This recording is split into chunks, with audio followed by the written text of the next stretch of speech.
ॐ नमो भगवते वासुदेवाय। ॐ नमो भगवते वासुदेवाय। ॐ नमो भगवते वासुदेवाय। नारायण नमस्कृत्यं नरं चैव नरोत्तमं देवीं सरस्वतीं व्यासं ततो जयमुदीरयेत्। नष्टप्रायेषु भद्रेषु नित्यं भागवतसेवया भगवति उत्तमः श्लोके भक्तिर्भवति नैष्टिकी। कृष्णाय वासुदेवाय देवकीनन्दनाय च नन्दगोपाकुमाराय गोविन्दाय नमो नमः। हरि ओम श्री गुरुभ्यो नमः।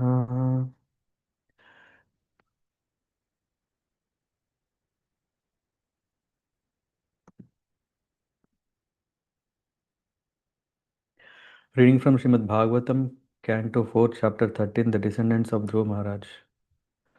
Can someone confirm if you can see the screen? Yes, Rohit. See can screen. Here you also.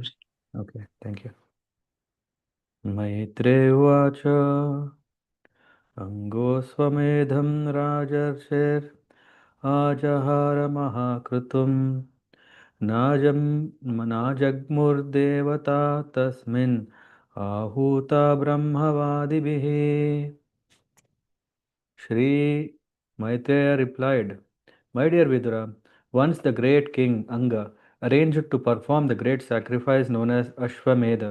All the expert Brahmanas present knew how to invite the demigods, but in spite of their efforts, no demigods participated or appeared in that sacrifice. तमूचुर्विस्मितास्तत्र यजमानम् अथर्द्विजः हविंषि हविंषि हूयमानानि नाते गृह्णन्ति देवताः. The priests engaged in the sacrifice then informed King Anga, "O king, we are properly offering the clarified butter in the sacrifice, but despite all our efforts, the demigods do not accept it. राजन् हवींषि अदुष्टानि श्रद्धया साधितानि ते चण्डांसि अयात यामानि योजितानि दृढव्रतैः."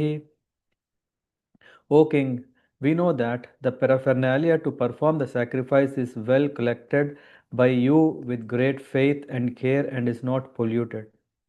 Our chanting of the Vedic hymns is also not deficient in any way, for all the Brahmanas and priests present here are expert and are executing the performances properly.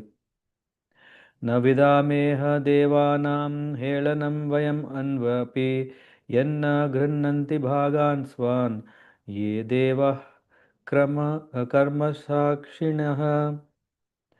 Dear King, we do not find any reason that the demigods should feel insulted or neglected in any way, but still the demigods who are witnesses for the sacrifice do not accept their shares. We do not know why this is so. मैत्रेवाच अङ्गोद्विजवचः श्रुत्वा यजमानः सुदुर्मनाः तत् प्रष्टुं व्यसृजद्वाचं सदस्यांस्तद् अनुज्ञया. Maitreya explained that King Anga, after hearing the statements of the priests, were greatly aggrieved. At that time, he took permission from the priests to break his silence and inquired from all the priests who were present in the sacrificial arena. नागच्छन्ति आहुता देवा न गृह्णन्ति ग्रहानिह सदसस्पतयो भ्रूता किम अवद्य मया कृतम्. King Anga addressed the priestly order, "My dear priests, kindly tell me what offense I have committed." Although invited, the demigods are neither taking part in the sacrifice nor accepting their shares.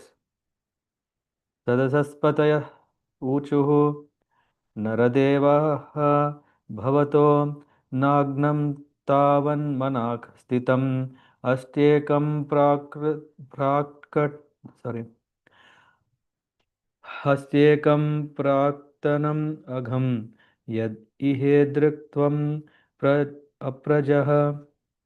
The head priest said, "O king, In this life, we do not find any sinful activity, even within your mind, so you are not in the least offensive. But we can see that in your previous life, you performed sinful activities, due to which, in spite of your having all qualifications, you have no son. तथा साधय भद्रं ते आत्मानं सुप्रजं नृप इष्टस्ते पुत्रकामस्य पुत्रं दास्यति यज्ञभुक्. O king, we wish all good fortune for you. You have no son, but if you pray at once to the Supreme Lord and ask for a son, and if you execute the sacrifice for that purpose, the enjoyer of the sacrifice, the Supreme Personality of Godhead, will fulfill your desire. तथा स्वभागधेयानि गृही ग्रहीष्यन्ति दिवौकसः यद् यज्ञपुरुषः साक्षात् अपत्याय हरिर्वृतः. When Hari, the supreme enjoyer of all sacrifices, is invited to fulfill your desire for a son, all the demigods will come with him and take their shares in the sacrifice.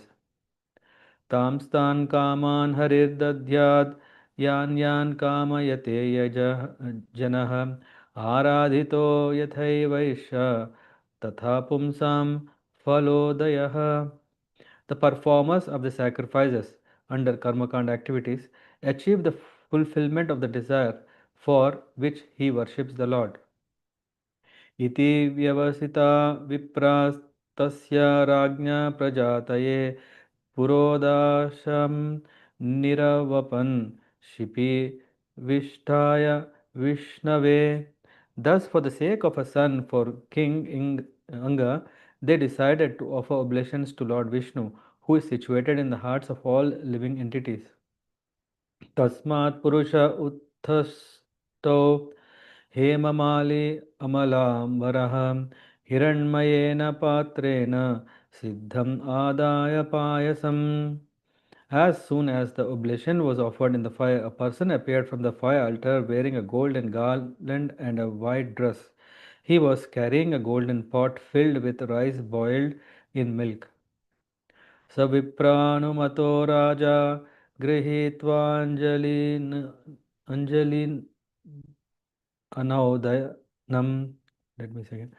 स विप्रानुमतो राजा गृहीत्वाञ्जलि अनुदौ न अनु अञ्जलिनौदनम् अवग्राय मुदा युक्तः प्रादात् पत्न्या उदारधीः. The king was very liberal, and after taking permission from the priest, he took the permission in his joined palms, and after smelling it, he offered a portion to his wife. सा तत्पुं सवनं राज्ञी प्रास्य वै पत्युर् आददे गर्भं काल उपावृत्ते कुमारं सुषुवे प्रजा. Although the queen had no son, after eating that food, which had the power to produce a male child, she became pregnant by her husband, and in due course of time she gave birth to a son. Sabala eva purusho matamaham anuvratah adharmam sodbhavam mrityum tena bhavad adharmikah. That boy was born partially in the dynasty of religion. His grandfather was death personified, and the boy grew up as his follower. He became a greatly irreligious person. स शरासनम् उद्यम्य मृगयोर्वनगोचरः हन्त्यसाधुर्मृगान् दीनान् वेणो Sao इत्यरुजनः.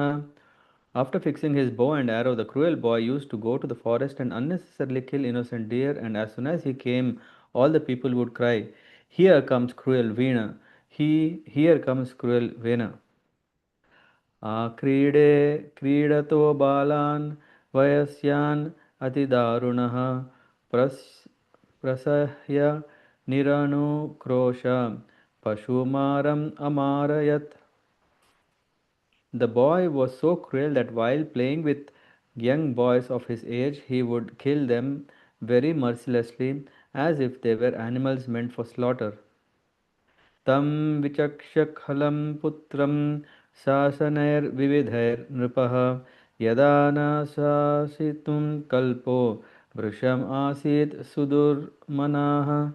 After seeing the cruel and merciless behavior of his son Vena, King Anga punished him in different ways to reform him, but was unable to bring him to the path of gentleness. He thus became greatly aggrieved.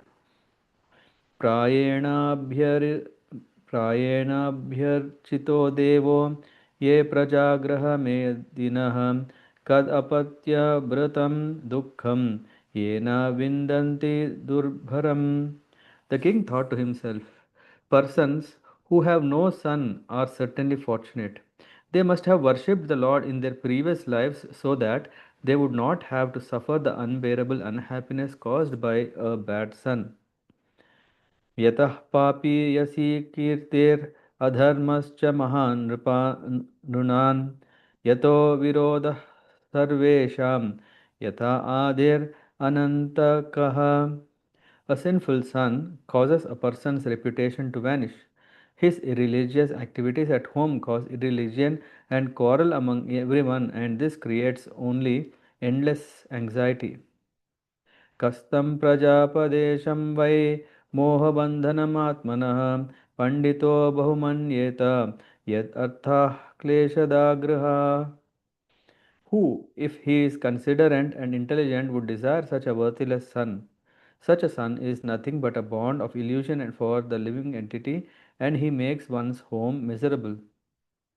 कद अपत्यं वरं मन्ये सद अपत्याच् चुषां पदात् निर्विद्येत गृहान् मर्त्यो yat klesha nivaha graha. Then the king thought, a bad son is better than a good son because a good son creates an attachment for home, whereas a bad son does not. A bad son creates a hellish home from which an intelligent man naturally becomes very easily detached.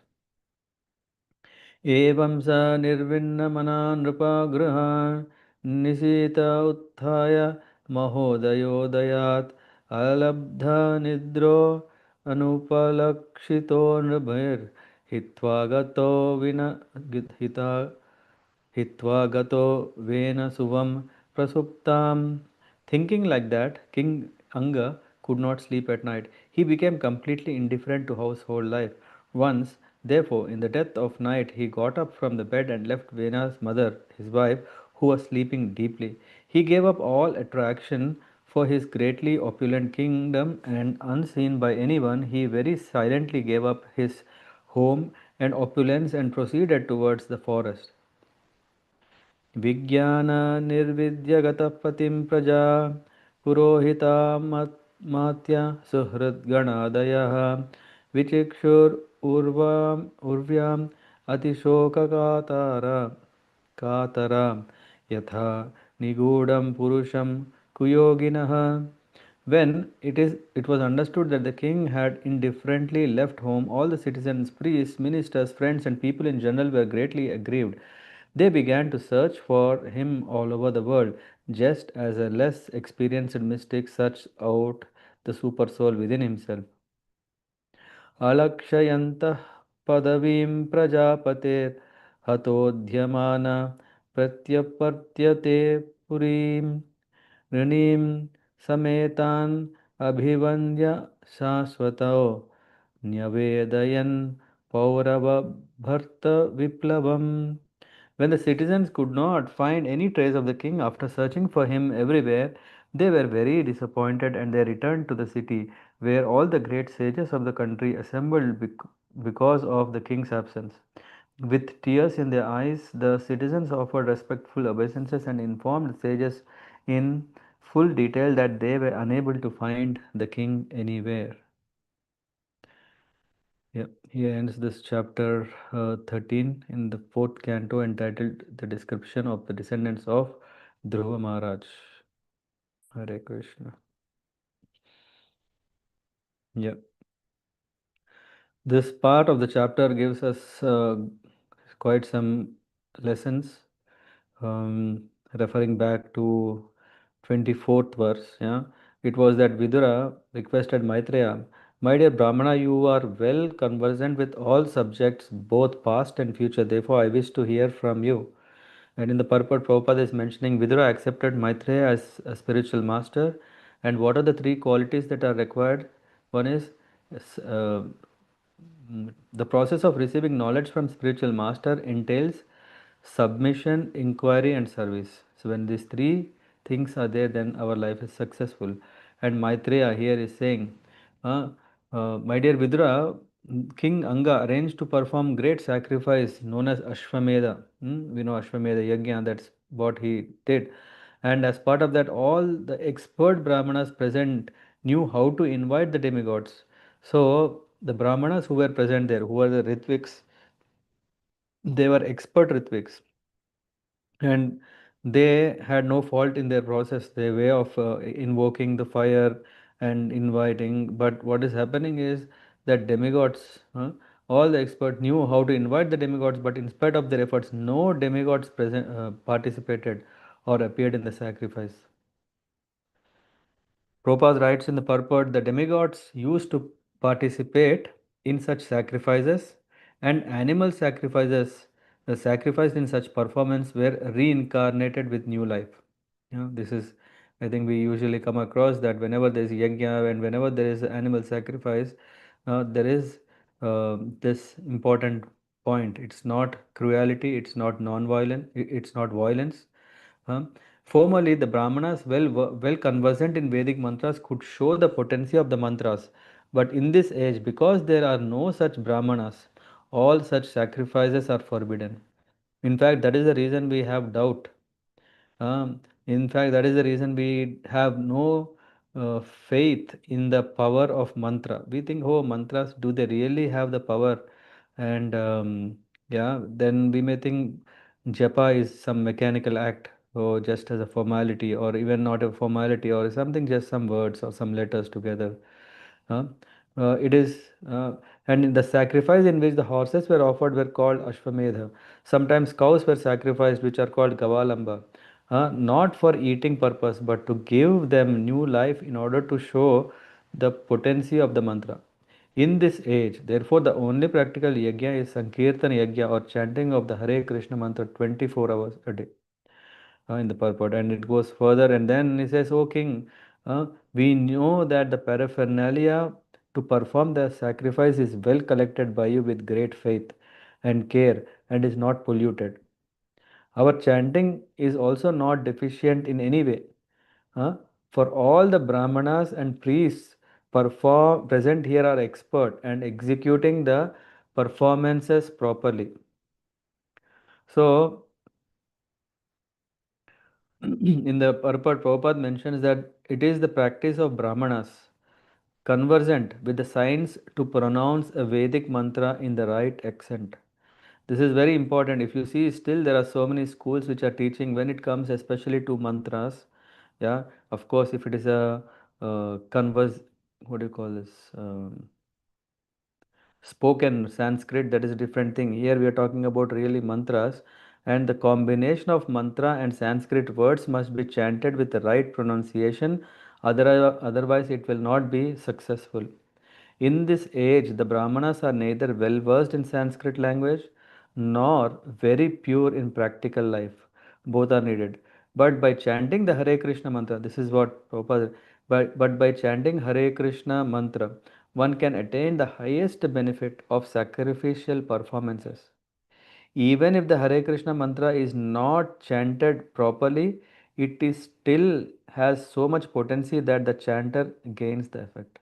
That is the difference between, yeah, playing with all kinds of mantras. Yeah, we may hear, yeah, nowadays we can hear this Gayatri mantra also is played loud and clear by some, what do you call this, albums, T series.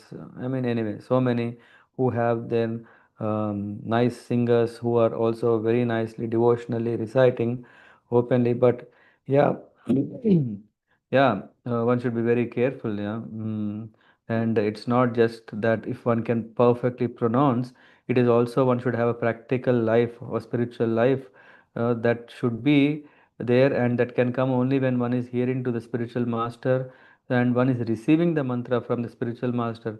Only then the potency of the mantra is awakened or realized. And then it goes, Nabidameha Devanam. So it says, Dear King, we do not find any reason that the demigod should feel insulted or neglected in any way. But we do not know why they are not coming. And again, in the purport, yeah, I mean, it's very nice when we are reading the purports. If we just read the translations, we may just know the storyline, but through the means of purports, we can absorb the potent, the actually the import of the verse. Here, Prabhupada is writing, similarly, in devotional service, there are offenses known as seva aparad. Here, Prabhupada, it is indicated herein that if there is negligence on the part of the priest, the demigods do not accept their share in the sacrifice. So the priest, yeah, has to be very, very um serious and sincere and uh, proper, yeah, perfect in order to invoke or to invite the devatas in the yajna. The demigods do not accept their share in sacrifice if it's not done. Similarly, in devotional service, there are offenses known as seva aparad. Seva aparad, what is that? What is that is those who engage in worshipping the deity Radha and Krishna in the temple should avoid such offenses in service. What is it? It can be very simple. Yeah, I mean, of course, one can read in the Nectar of Devotion what come under this. If we simply make a show of offering service to the deity but do not care for seva aparad, certainly Radha and Krishna deities will not accept offerings from such non-devotee.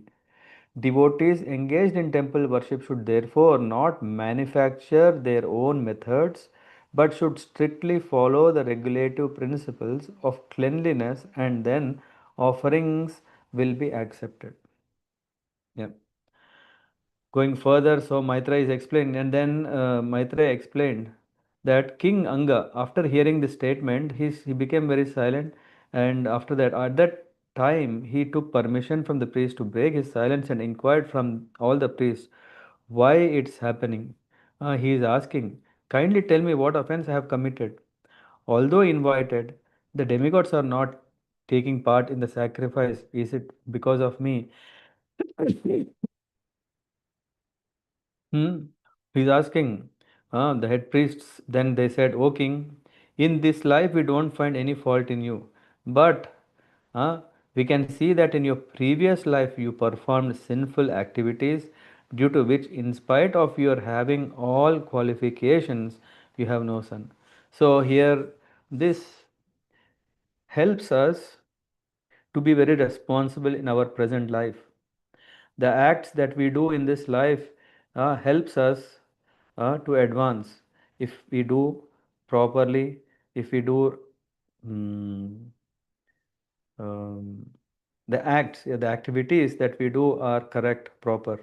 If not, then we suffer. Here, in the case of Anga, though he is a king, though he had nice priests, though he has brahmanas, though he has arranged all the material that is required so that he can perform Ashwamedha Yajna and be blessed by the presence of the demigods, and then it didn't work out.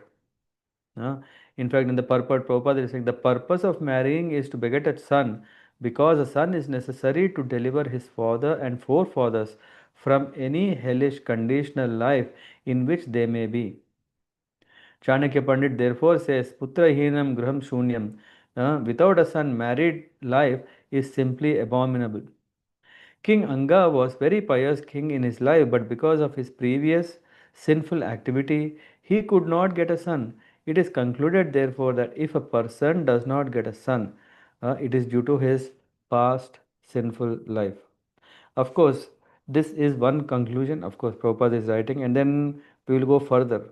What can also be understood from here is, yeah, anyway, further it goes, when Hari, the supreme enjoyer of all sacrifices, is invited to fulfill your desire for a son, all the demigods will come with him and take their share in the sacrifice. In fact, Prabhupada writes, the conclusion is that the sacrifices performed are meant for Lord Vishnu, not for demigods. Why? because it is that Bhoktaram Yagna Tapasam Sarvaloka Maheshwaram. So whenever we are performing, of course we are inviting all the devatas, yeah, and but who is the main uh, preceptor of the yagna is Vishnu. The performer of the sacrifice has achieved the fulfillment of the desire for which he worships the Lord. Uh, in fact, in the purport, Prabhupada is writing, mentioning that but to his devotees, he says that instead of working in that way, it is better to surrender unto him, for he will take charge of the devotees. That is the difference between a devotee and a fruitive worker. The fruitive actor enjoys only the fruits of his own activities, but a devotee, being under the guidance of the Supreme Lord, simply advances in devotional service to achieve the ultimate goal. Uh, so, going further, thus, for the sake of son of Anga, they decided to offer oblations to Lord Vishnu, who is situated in the hearts of all living entities. And after that, yeah, he was born after he got this special rice, sweet rice. Uh, so after smelling it, he offered a portion to his wife. Hmm? And as stated, Lord Vishnu fulfills the desires of the karmis as they desire, but the Lord fulfills the desire of devotees in a different way, so that the devotee may gradually come to him. So this is what is happening in the case of Anga. It is not that Anga is um, what do you call, having a bad character in this life. No, the Lord gives the devotees the opportunity to make progress further and further, so that he may come back home, back to Godhead. And this is what is happening. Although the queen had no son, after eating that food which had the power to produce a male child, she became pregnant by her husband, and in due course of time, she gave birth to a son. This is what was wanted. But what kind of child was born and why is given with some reference. Maybe I can't answer one question for myself, but I will try to gather more details, which is mentioned here. The child's mother, Sunita, was daughter of death personified.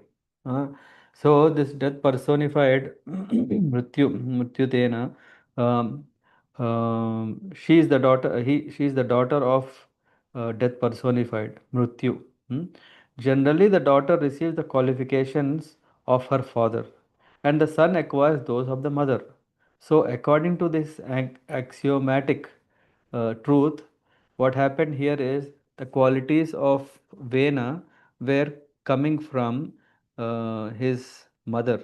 And in fact, this also is not just coming from his mother line, but actually comes from his maternal. So, if you see, the child generally follows the principle of his maternal uncle's house. Nara Narana Matula Karma means that a child generally follows the qualities of his maternal family. If the maternal family is very corrupt or sinful, the child, even though born of a good father, becomes a victim of maternal family. Yeah, in the purport Prabhupada is giving, it appears that by the arrangement of the Supreme Lord, King Anga, although a pious devotee, got an unfortunate wife like Sunita and later on a bad child like Vena. But the result was that he got complete freedom from the entanglement of family life and left home uh, to go back to Godhead.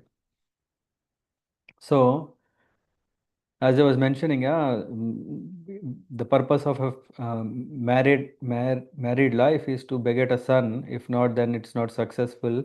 But here we can see that it's all uh, circumstances are in the favor of what kind of favored by the Lord if one becomes a devotee. Whoever is devotee have need not worry. Why? Because everything is directed in their life by the will, by the desire, sweet will of the Lord. Here, this is what happens in the case of Anga, that maybe he got a son, but the son seems to be not good. He was very cruel. In fact, whenever he goes to the forest and unnecessarily kill innocent deers, As soon as he comes back, people also cry, hey, here comes cruel Vena. And Vena was born of a bad mother. He was very cruel and he used to go to the forest and unnecessarily kill the animals. Unnecessarily killing animals. This is what is not at all approved. The boy was so cruel that while playing with young boys of his age, he would kill them very mercilessly. Oh, very cruel. And after seeing all this cruel and merciless behavior of his son, uh, king punished his son to reform. But what happened? But he was unable to bring him to the path of gentleness. He thus became greatly aggrieved. And one night he was thinking he couldn't sleep well, and then he was unhappy caused by the bad son. And then he thought of leaving. He left. Who? Yeah. And before he was thinking, this is very important. I think I missed. Did I miss an important comparison? King thought. Yes, sorry, I would have missed this important. Verse number 43. The king thought to himself, persons who have no son are certainly fortunate. They must have worshipped the Lord in their previous lives so that they would not have to suffer the unbearable unhappiness caused by a bad son. So this is what Anga is thinking. Oh, one who do not have sons are very very fortunate. In fact, otherwise, if they would have got son who would torture like him, like Vena, caused by a bad son, it would be very unfortunate. The king therefore thought to himself, very unfortunate to have such a bad son. Hmm. And a sinful son causes a person's reputation to vanish. His irreligious activities at home cause irreligion and quarrel among everyone, and this creates only endless anxiety. And this is what he was saying. Wow, who, if he is considerate and intelligent, would desire such a worthless son? Such a son is nothing but a bond of illusion. He, in fact, he came to a conclusion. He said, the king thought, a bad son is better than a good son. What is this? One side he is feeling very bad, oh, one should not have a bad son at all. But Vena is seeing in a positive side, thinking, oh, a bad son is better than a good son because a good son creates attachment, whereas bad son does not. A bad son creates a hellish home that makes one to get out of the home, eh, and becomes very easily detached. Purport, there is explanation about why, how vanaprasthashram and sannyasashram should be embraced and etc etc, but I think we have covered that in some other purports. So thinking like that, King Anga could not sleep at night and he left unseen by anyone, and then there were people who were searching for him and finally they could not find him. We will discuss tomorrow, yeah, still possible, about who is this King Vena, what kind of torture he was causing to the people, and what did the sages do to control. So that will be the story of King Vena that we will cover tomorrow. Yeah, thank you very much.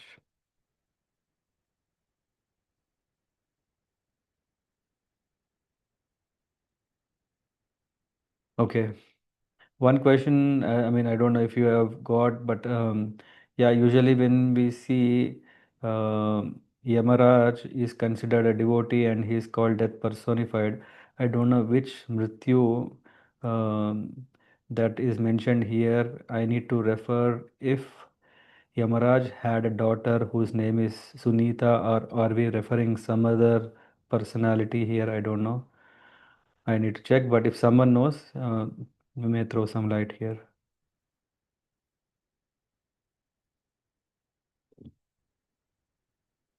Or if someone would like to know. Hare Krishna Prabhuji, yeah, that was my question also.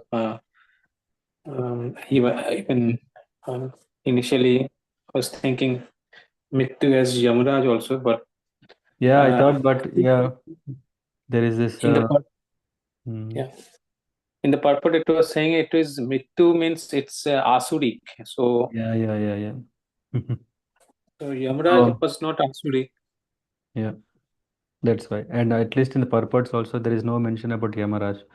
It is only death personified, and usually for us, we see Yamaraj is death personified, or also we see even the Lord is considered as death personified.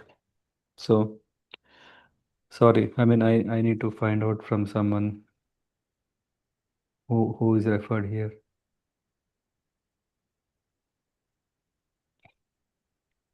Any other realizations from this session today? Hare Krishna Prabhuji. Hare Krishna. I just have one small question. I want to know, like, King Anga's, the past life karmas were bad. That's why he got a son like Vena. Actually, Or, like, how did he get the chance to go Godhead if his karmas were all good in the present life? your question, your voice is not so audible, at least to me.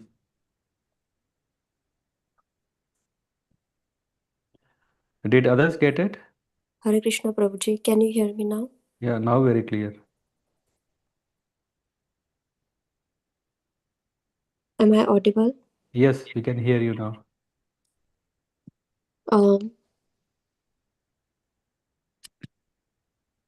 Yeah, we can hear you. Can you hear us?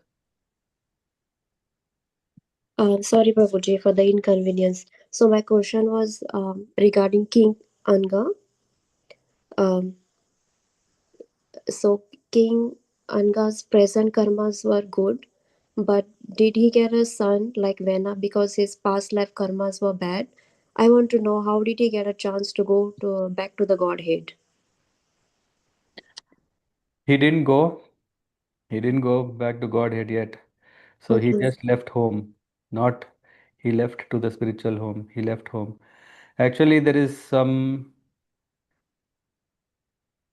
details which tells us that why did Anga um, we got this non-devotional son. This is one reason, but actually when there is a whole explanation, when he was doing this to beget a son, or even when he wanted to marry, yeah, when he wanted to marry, he just didn't simply marry a suitable girl. He went to the heavenly planets. There he got effect in tapasya. He performed such a way that he got infatuated towards a beautiful apsara, and here I see here as a Sunita, and so he had the tinge of material desires, and because his desires when were not correct, and at the time of conceiving he has begotten Vena. So there is also this reference.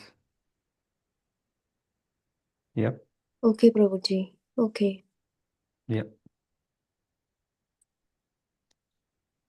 This I am able to refer it from the Telugu Bhagavatam, that is from where the references are about why in fact Anga, yeah, though we can see that he is coming from Dhruva Maharaj lineage, and why this has happened, and why in later Vena is born like this. Yeah. Anyway, Um, when we discuss about Vena, we'll also cover little more. yes, Prabhuji, for Okay. sure. Yep. Thank you, Prabhuji. Yep. Thank you.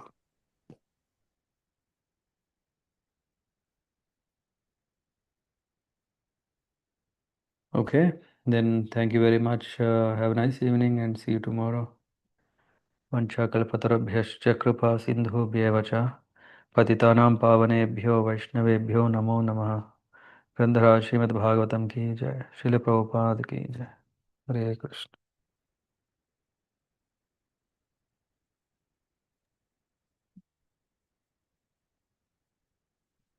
Krishna Prabhuji. Thank you, Prabhuji. Thank you, Prabhuji. Thank you, Krishna. Prabhuji. Thank you, Thank you, Prabhuji. Prabhuji. Hare Krishna. Hare Krishna.